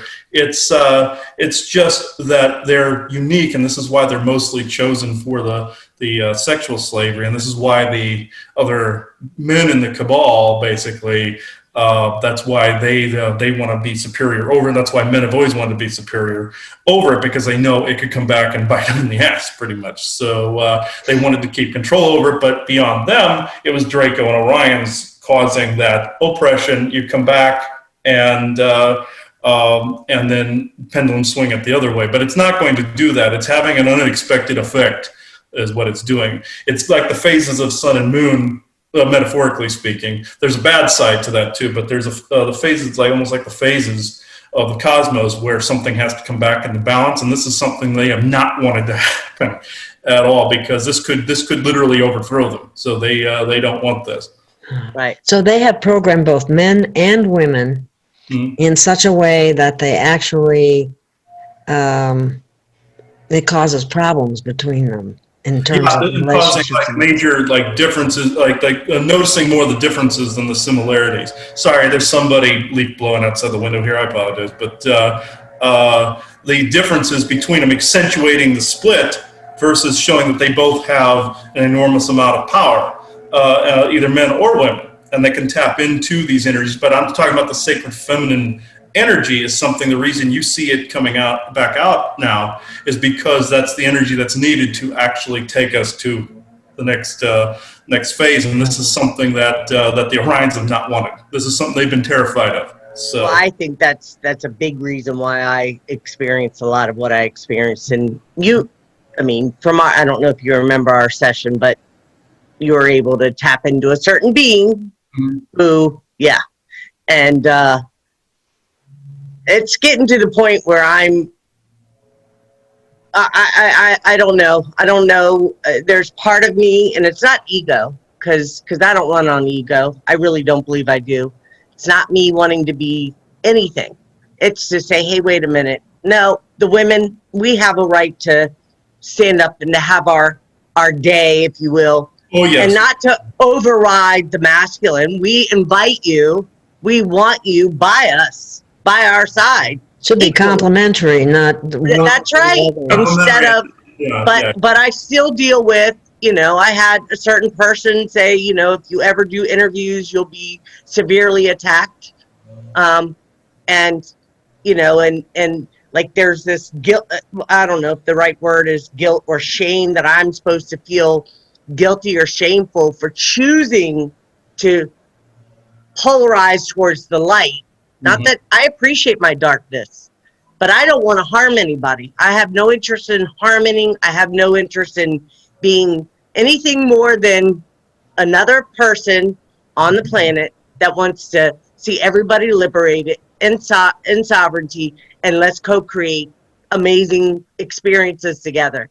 Yes. I have no interest in anything else, and it's sad. It's really sad. So there's part of me of wanting to be able to just speak my truth, but it's hard to be able to speak my truth and not being able to explain what happened so people understand me. Yeah, the context behind it. Yeah, exactly. I feel the same way, where I try to explain, why sometimes I'm the way I am and all this other stuff. But people ask me, like I said, the Swiss cheese holes are sometimes there, and I can't always provide context. I've been able to recently because I've gotten more of that back. But I've been able to apply context to what what I'm trying to get across. You'll get there at some point too. You'll begin to get some of that context back and go, okay, this is why A, B, C, D, E, F, G. You'll eventually put that back in line. It may take a while, and you may only get back what you need to be able to explain the context behind a particular concept too, that is needed in the current moment too. I've noticed that as well. Yeah. Yeah, because I have no interest. I mean, there's a few people that I've shared, you know, I know I'm Pleiadian and Lemurian. Mm-hmm. I initially started out in Lemuria and then moved into Pleiadian. I have a half Pleiadian, half Lemurian soul. And I know my origins. I know, you know, my That's something I'd like to know, Chris. We never did get to that. Do you know?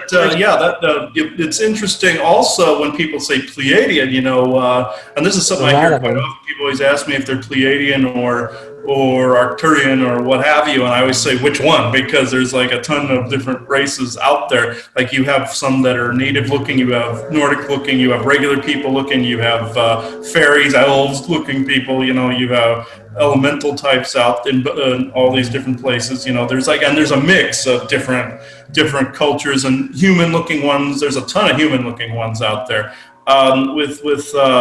With you, Gail, I'm feeling that, there's like a cat being experienced there. I'm feeling like a Lyran type there. And also with you, it's hard to detect. I'm seeing a lot of elemental there. And there was an elven expression too, I feel, there. I'm seeing pointed ears as well. So,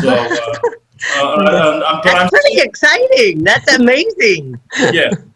Yeah, that's I want to say, oh, elemental, you're an elemental. I want to say that, you know, it's like I want to say like you want to be in nature somewhere, you know, amongst like the forests and stuff like that. And I've encountered forest elves. I've encountered also forest people. You know, they're a type of elemental. I've seen people be incarnated versions of them, but I see you like more out in nature. It's more water related. To tell you the truth, I'm seeing like a water related. Yeah, that's interesting. Like that's pretty awesome. Kind of like a mer person or something like that, you know, because I'm seeing the pointed ears, so I figured elf, but it's more water related. Have you ever heard of Oceania? Heard of what? Oceania.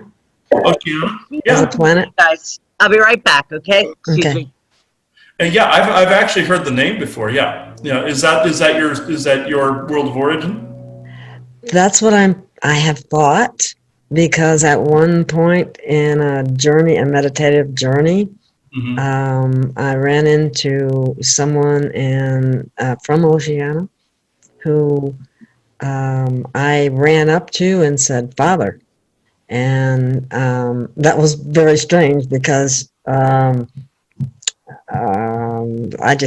didn't know why I did that. You know what I mean? Yeah, there was some kind of connection. I don't know if it was actually like a biological father at the time, or if it was a friend. I feel like a mentor, like somebody who trained you. Prepared you to come into more of this existence or something like that, or mm-hmm. somebody who had been here, mm-hmm. you know, prior, and then went back into a how can I put it, an in-between stage where you two could speak in that spiritual or that like a bubble. And whoever this was preparing you for how life would be here, I believe. Oh, maybe that's what it was. Oh, that's awesome. Okay, yeah. And, you know, I love water. When I was a kid, I used to, my brother and I, we would swim in the morning and swim in the afternoon.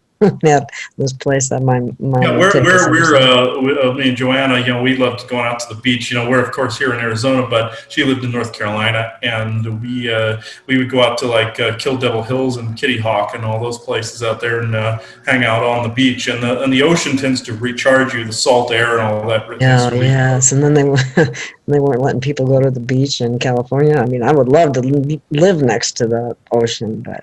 Mm-hmm. A little pricey, but anyway, there was another question I wanted. Do you sit on any galactic councils or anything of that nature? I've been told I do. Like I've been told that I have like an oversoul that does, or is associated with multiple groups. Like I was associated with like Michael's group for a little while, but his avatar tended to go a little nuts. I'm talking about like Archangel Michael. You know. Okay, that's what I was going to ask you to clarify. But I don't call him that because he got insulted by the name a lot. But it was. He just wanted to go by Michael, but I was associated with his family for a while in one expression.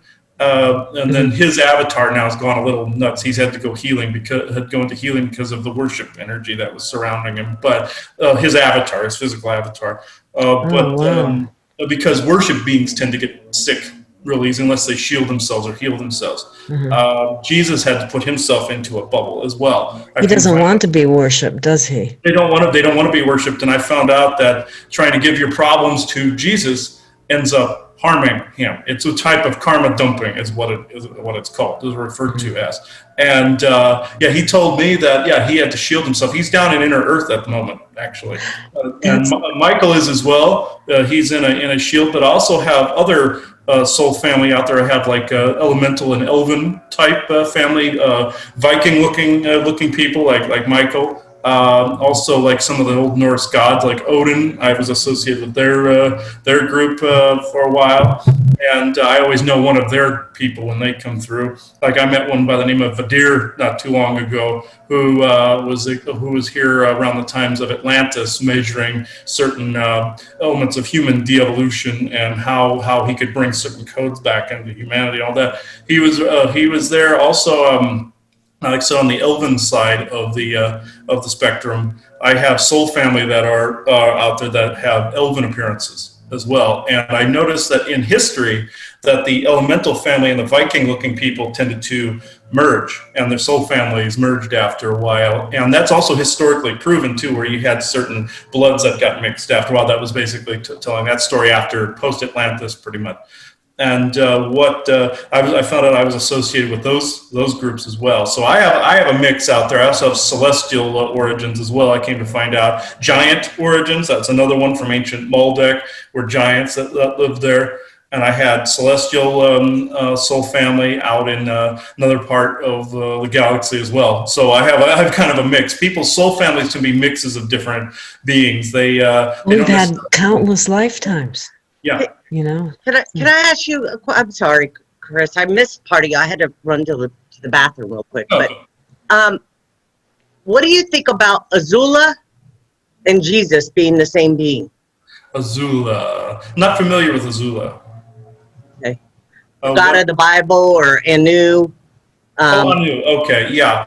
Anu. Anu. Yeah. That would be Odin in Scandinavian history, and Jesus was Enlil. I came to find out. Jesus was Enlil, and Zeus was Enki. And Enlil, I know. Enlil, I could get so deep on this. Oh, this is really getting interesting now.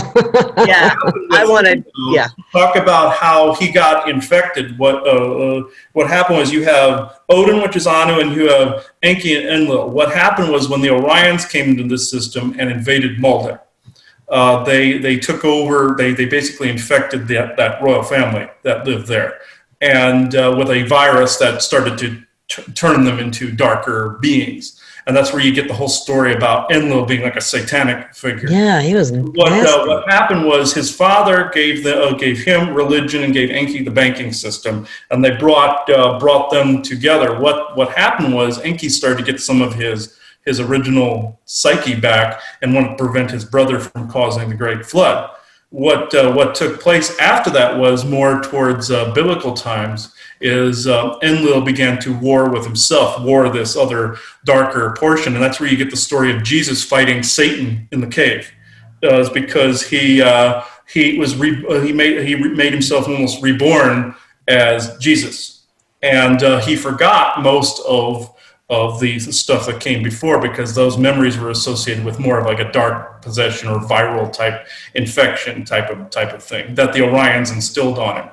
As Jesus, then he was able to come back and be almost like a totally different person. That's why people always question, well, how can Jesus be Enlil? Well, he shifted and changed molecularly into this. So there is no real Enlil or also you could say Yahweh anymore. There's no biblical God like head like that anymore. That's where you can say Enlil was the God of the Old Testament, because he was that. He was mean.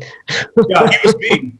And after that is when he changed and became who we know as as Jesus. Before that, he was Yahweh/Enlil, but this was also AI influence as well. There is an AI consciousness still out there that Joanna and I call the clockmaker, because it was an Orion AI consciousness that grounded everybody into what we know of linear time, or the concept of linear time.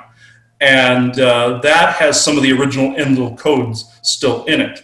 So you can say that there is still kind of a biblical Godhead out there, but it's not. It's been rendered virtually powerless. And yeah. See, I have had, since our initial, since our session, I've had some experiences since then. Mm-hmm. And I know that Jesus is a particular person on the planet who has a huge following. And I believe is working for the dark side. Yeah, there is a duplicate of him that is out there. Yeah, yeah. Okay. And I have astral traveled to him, and during our session, things came out. Mm-hmm. You became aware of some things about me and my soul and who I am as a soul, mm-hmm. if you want to say it that way. I don't even, or who I was. Because I often go back and forth, like, that's not who you are, Ida. But those energies or that stuff that has been pulled into this lifetime, mm-hmm. that I've had to karmically play out and pay my karma, whatever, or whatever you want to call it. I'm still dealing with this being and trying to come back to me and wanting me to, stay on their side, if you will. And I don't even like to use that. Yeah, this is that dark being that it's mostly AI, and it's trying to get get parts of itself back, and it has most of the old Enlil codes to it. So therefore, it can take that Jesus form. But there was a physical aspect that got ripped from it, and that was the good portion of the physical being. But the one you encountered is basically the original Enlil construct trying to. Well, he's on the planet, and mm-hmm. he's referred to as another person that you're familiar, the one that you said I know who, because I don't want to mention names. I know they tap into my energy. Yeah. Well, yeah, that's incarnated. That consciousness can incarnate as well. Yeah. So yeah, that's most definitely true. I'm picking up an over-resounding yes to that. So yeah. Yeah. So and he, so I'm now not fighting, because I don't consider it a fight, because I've made my mind up. Like, I'm not interested in going back to anything, any past life, anything. Like, I'm going forward. Not going unless back. You have to get rid of a past life thing, that like a baggage you have to dump or something like that. But that's a good policy to have, because if you dwell in a past life, if it's an energy that's not necessary for right now, you can mirror a lot of conflict and a lot of trauma from that lifetime, and it'll spew out into this energy and cause all sorts of weird effects and entanglements in this time frame. And and given the hyperactive energy of this time, it can have a disastrous effect here, like an atomic bomb going off. So I learned that one. I learned that one the hard way as well, where it's like, okay, I got to quit dragging this, and I live right now unless I need something from back then. Yeah. Living in the now moment. I got a new little mantra: breathe in gratitude and breathe out love. Yeah. Over and over again. That. It's just so important. You got real quiet all of a sudden, Ada. I did? Yeah. You can't Weird. hear me? Yeah, I can hear you. It's just a little quiet. That's all. It's more quiet than it was. Nothing surprises me. They probably don't want me talking about what I'm talking about. Yeah. There we go. It's starting to get a little louder. There we go. Okay. Oh, man, I can try to turn it up. Hold on. There, that's better. No, I've lost you. I can't see anybody. I have to go back in and put the number back in. Oh, great. No, you're here. You're still here. So yeah, I can see you. Well, I can't see y'all. Okay. Yeah, they like to screw with the computers. So we're still here. Yeah, you're still here. Yeah.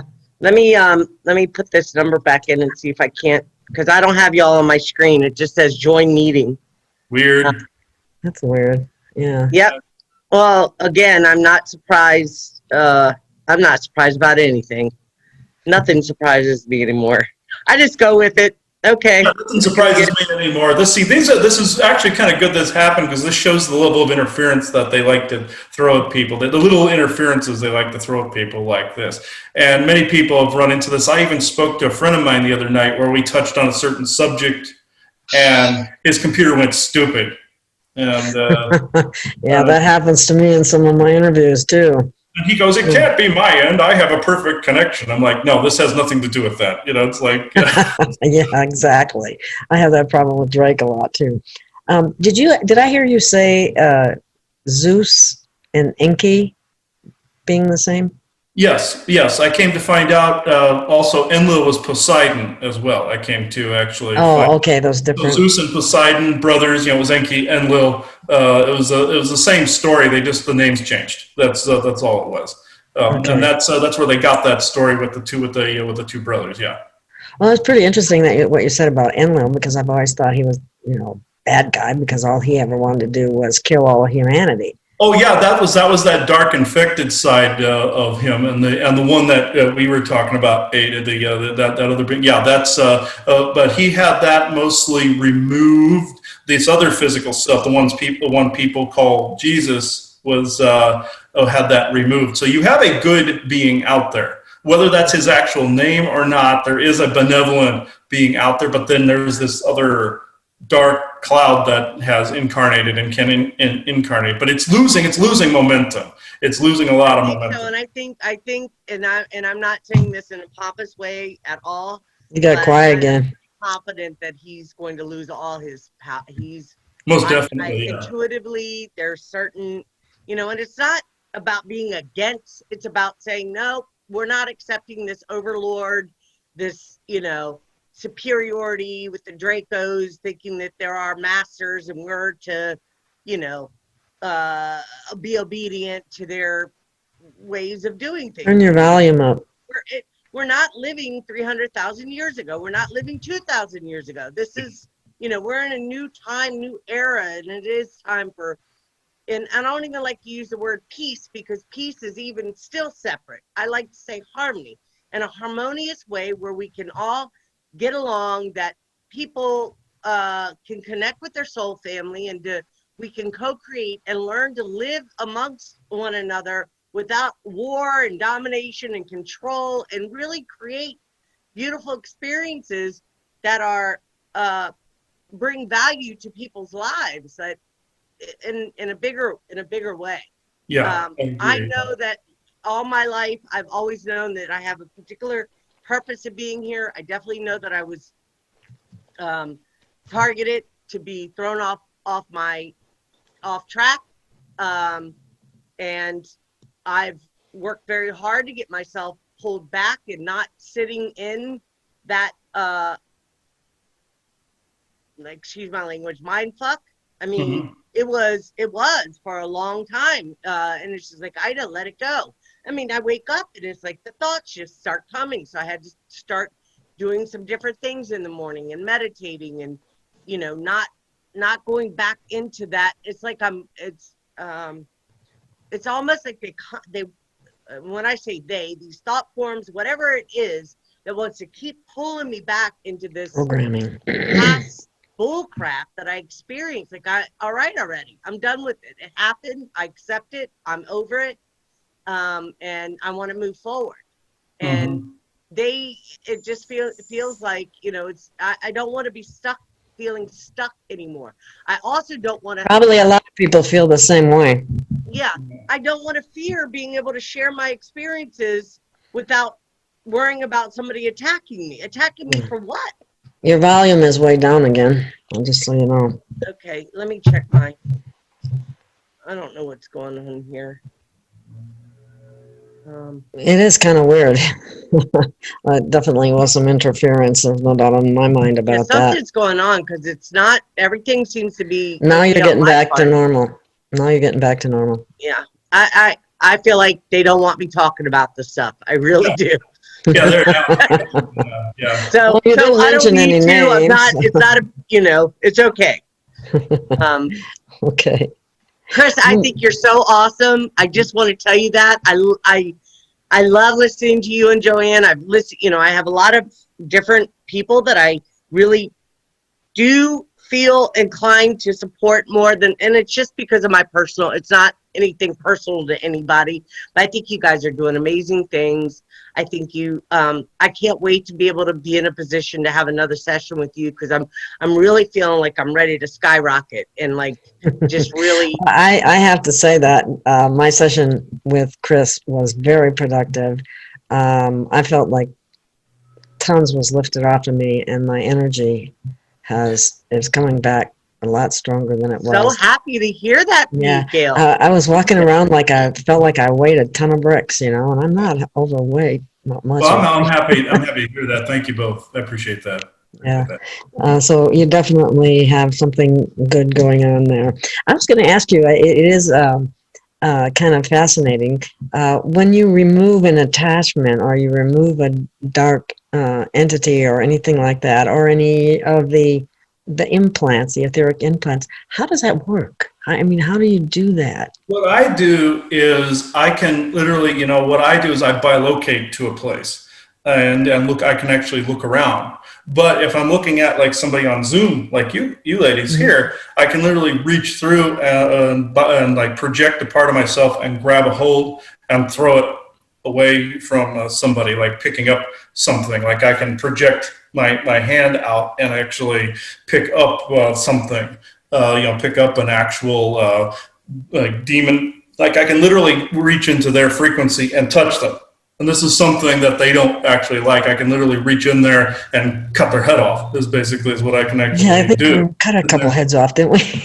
Oh yeah, with Draco, I see them coming, and I can just do this, and I can, since I shift my frequency around, it's like hitting them with a diamond blade, pretty much, and I can cut their head off. Well, with implants, if it's an etheric one, I can just reach in and pick it out, and since it's basically meant light, and I can actually pick that out. Now, if it's a solid one, I can deactivate it through the same thing. Like I'll just flick its energy signature away. I'll just do that, or send light down into somebody, or etheric fire or etheric ice to actually burn and freeze out a lot of these different implants. But when it comes to, say, possession, I can do the same thing. I'll grab it by the throat and pull it out like this and just toss it.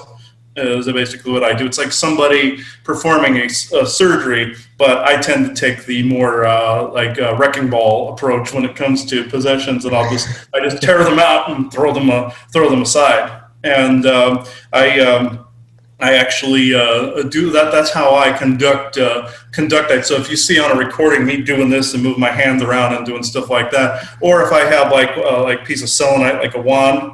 For etheric work or etheric combat, selenite is perfect because it's extremely multi-dimensional, and you can literally lob an entity's head off with the. I got some of that. I need to get me a piece of selenite. I have a little thing, but not a wand. I need to get one. Yeah. I definitely need to get one. I don't know if I know how to use it like Chris does, but I have a whole box of them in the garage. I can always send you guys a couple of them. So yeah. You're awesome. We have to. Okay. So, do you mind, Gail, if I talk about this real quick? About Go ahead. Starting Conscious Heart Solutions YouTube. Now, I'm not computer savvy at all. Neither am I. Gail has been kind enough to help me learn how to invite people on the Zoom and bring people on as a guest, and I really would love to have you and Joanne sometime and just talk about let's talk about some solutions and things we can do to uplift people and give them, I don't even like to use the word hope, but people have to be willing to do the internal work and to reach out to people like yourself if they feel they need that kind of help. To make the time and the effort, and I know it's, it can be challenging because it costs, it's not you have to, I feel like, if people really want to get help, they have to find good practitioners like yourself and be able to be, and allow for that. And you have to love yourself enough to be willing to spend. That's right. That's correct. And they will find that there are people like yourself that are capable of really helping them and help to release some of this stuff that so many people are. I mean, I talk to people all over the planet, like in different countries, not all over, but there's several different countries. I have friends and people are having it. Either this is what it seems like. Either they're real lit up and excited and, feel the shift and it's amazing, or they're really struggling. Like it's not really a happy medium. It's like almost, yeah. And so I want to be able to create a platform where people like yourself, I can get more people to possibly hire you to get help, also to learn some basic techniques from you that they can do themselves to help them, relieve themselves of some of the challenges that they're experiencing. You have some good documents on your website, don't you? That yes, one PDF that I... PDFs like for like the different revocations and everything. Yes. On the front page, you'll see me and Joanna's picture, and then you'll see underneath that I have a string of PDFs for these different revocations, and and you guys are welcome to use those like on your shows and everything. So yeah. Oh, thank you. You're awesome, Chris. Thank you. Do you want to share your website? Like Yes, I do. It should. That way people will know what it looks like. I gotta do the screen share. There we go. Okay, let me see. See, Chrome. There we go. Here is the website. It's thelifting2017.wixsite.com/thelifting. And if this is what the front page looks like right here. See our pictures right here. Under the welcome to the lifting, and this little guy walking right here, and then awards, revocations, audits. Yes, I just downloaded that. Mini tower busters. I don't have the rest of them on here. This is one of our products, is the mini tower busters. And also here's the services. I won't go down too far, but this is where people can go to talk to me. That's a good picture. Yeah. Yeah, that's from when we were in Japan. We were in Japan last year. Oh, wow. I watched that video. Pretty freaking awesome. What are the lifting episodes? What's that about, Chris? I haven't had a chance to go into that. Okay, lifting episodes. I have. I'm sorry I haven't updated this in a while, but this is a set of our shows that it's on. Okay. On I should have YouTube. looked. Oh, I see something on nutrition there. I'm going to have you come back. I'm a nutritionist. The thing of it is, I don't always follow that because I eat candy and all that other stuff like other people do. But well, everybody does to a certain extent. Nobody's perfect, and in terms of dietary, we've been programmed in that area too. And this is our Etsy store where I have a lot of our product here. Like I sell shungite beeswax here, and then also tower busters. There's like a donut tower buster I made here, and a lot of these different little orgone pieces here. Dream catchers. These are signal filtering dream catchers for 5G signals and other harmful signals, and mini tower busters. About a bunch of these. And salt pucks, which people can carry with them. These are like what I showed you before. I just don't have any of the other color ones displayed, but this is regular salt and hematite. And I make these for for people to carry around or put in their windows and put in front of mirrors to block from negative entities and negative energetic intrusion. What is it about mirrors? The mirrors. Actually, I'll stop share real quick. I'm sorry.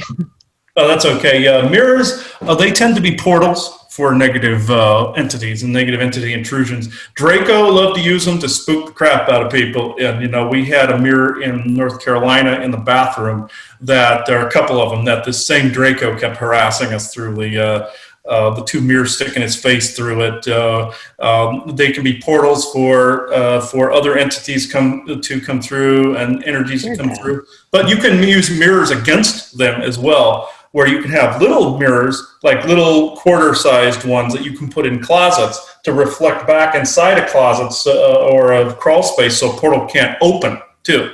This is why the Japanese and Chinese have mirrors on the outsides of their house, because they're pushing away the negative entities, and these negative entities don't like to look at themselves in these reflections as they go by. and they can't open a portal for the most part with those facing outward like that. So I'll be darned. That's Yeah, I've amazing. heard hanging mirrors in your window facing out is a good thing to do. And you're saying to do it in a closet too? Like maybe hang it on the inside of the closet door so it reflects back into the closet? yeah, it reflects back into the closet, and then if they try to pop open a portal, if a portal gets reflected, it closes it immediately. So but they can't open it. It's like a doorstop. They can't do anything. And with these salt pucks, I got one over here in the window that I'm sitting next to, one of these. And this one's not sanded at all. I always sand these sharp edges off of them. But these, I put these under our bed. I put these in the closet spaces, and I put these in front of the windows and mirrors so things can't pass these. I upped the ante a little bit with them by putting amber and a black witch's salt in them too. But that seems to work very, very well. Like I showed you, I was carrying one of those, and what I call the shungite pocket puck. It's shungite and organite mixed together, so I called it shungite. But yeah, I put salt pucks in front of her mirror, especially the vanity mirror in the bedroom, because of the fact that in North Carolina, I called that mirror the 1,000 orb mirror for a reason. Because I have a video of in the middle of the night, I was filming like thousands of orbs just pouring out of that mirror. Wow. Oh my word! Wow. I have that on our YouTube as well. It's called the 1,000 orb mirror. I since have cleansed it and put a salt blockage in front of it here, and it seems to. What is it about salt? I've heard this before. Salt, Great neutralizer.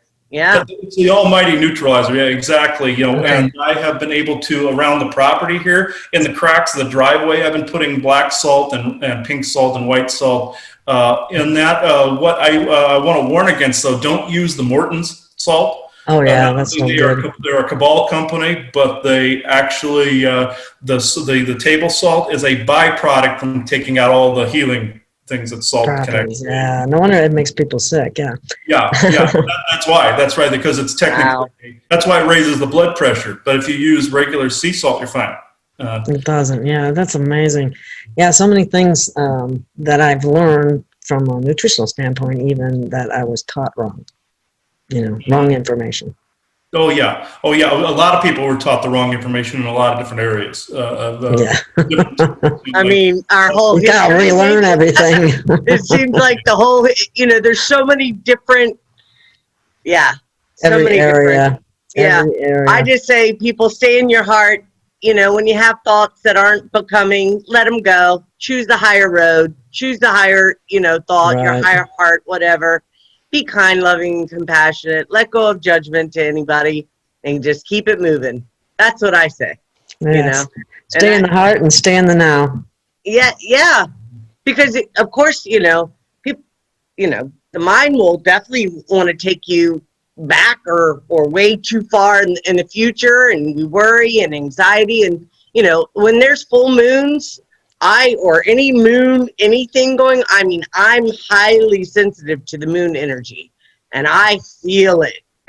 Big time. Yeah, full moon, I definitely feel it. When there's a full moon, they always say the crazies come out on the full moon. Well, it stimulates a lot of crazy energy and a lot of... it does. Stirs up a lot of hauntings and a lot of either stable or unstable energies on the land, too. And I noticed here, the last full moon we had, it was stirring up a lot of crap on this. Well, it's a well-known fact that hospitals, women have their, go into labor more. The mental hospitals have all kinds of problems. Yeah. Cops have all emergency rooms have more problems. The cops have our more emotional problems. body, right? Isn't that right, Chris? It's the emotional, mental body. Like that, I think it affects most. But I meant to ask you, what do you think's going to happen to all these children that they're pulling out of these tunnels and stuff? What's going to, for those that do have souls, because from my understanding, a lot of them are just hybrids without souls. What do you think? What's going to happen to them? I hope that they don't get, that they haven't been too scarred from this, but I know they are rescuing some of these children. I picked up some of them. What I picked up is some of them had already died, and then there was other ones that they were actually rescuing. I don't know if they're going to mind wipe them or not, or do something like that. But I know they're trying to train all of that garbage out of them. But that scarring will be there probably for some time after. Healing. It's like healing for us. So yeah, no, Bothers me. yeah, it's going to be there for a while. But from what I understand, it is somebody's trying to block me from saying this too. Okay, I felt this like wall type come down as I was saying that, but I feel, come on, out. There was somebody trying to send a wave at me. I have to just mirror it back at them. But anyway, I feel like these children, I feel at least half of them are going to come out of it. But I know there's some they found that they're already dead. Yeah, I read that too. Yeah, that. But yeah, that's what I picked up. And sometimes I can link to whoever's doing the rescuing and who's ever doing the liberating, and I can sometimes see through their eyes to see what's happening. And I know that, like say during these fires, for instance, even though that's cabal induced, it's part of the war between a couple of these factions going on, and there are cabal fire starters that are out there. There's also the psionic weapons that are being pointed to keep the fires going, but there's also some of this rescuing going on in there amidst all this distraction that's going on right now. And I do know there's a lot of children being rescued at the moment. I felt that, somebody asked me that a while back, do you believe this is actually happening? I said, yeah, for at least the most part, I believe it's happening, yeah. Yes, I believe it is too. And I've seen enough to, I don't know, I just feel like it is too. And I think these children will be healed with ET technology. Yeah, I feel some of that's true for, like, if they have like wounds, they can be put in the med beds and such like that. But I believe, I was told some of them might have to be memory wiped. They might have to get rid of that for their own good. Even though I abhor the memory wiping technology, I hate it, but it can be used for a positive purpose. And I believe some of them will have to be, or they'll be nuts. But they should be at least relatively stable after that. Okay. Well, guess what? We're up on an hour and a half, and I hate to go much longer than that. It's been an absolutely fascinating conversation. Yeah. I can't thank you enough, Christopher, and thank you, Ida. And we might have to do this again. Yeah, that would be great, actually. Yeah. I enjoyed it immensely, and so thank you. And I think we'll wrap this up, and I'll stop the recording here in a minute. If you want to talk a minute afterwards, that would be fine. So thank you, listening audience. Thank you, Chris. Thank you for everything. Thank you, Gail. I appreciate being invited on and having this discussion. Thank you both. Yeah. Thank you. And I'll be reaching out to you, Chris, about coming on. Yeah. Okay. Yeah, that'd be great. I would love that. Yeah. Yeah, this needs to get out there and on as many platforms as possible for people to know that there's help out there. Thank you. Appreciate both of you. Thank you. Yep. Thank you. Hello, everyone. This is Gail of Gaia. I'm the founder and producer of Free Range. I do my best to bring you the best in guests and information that's very relevant to you today. I'm making this short little clip today in order to ask you to please contribute to the channel. I'm not monetized by YouTube. I don't sell any products, and I don't have Patreon. So I depend upon your contributions. And I know everyone's having a tough time, but even a small amount from a number of people would help tremendously. So thank you. Please contribute. And again, I thank you from the bottom of my heart. I do need your help. Thank you.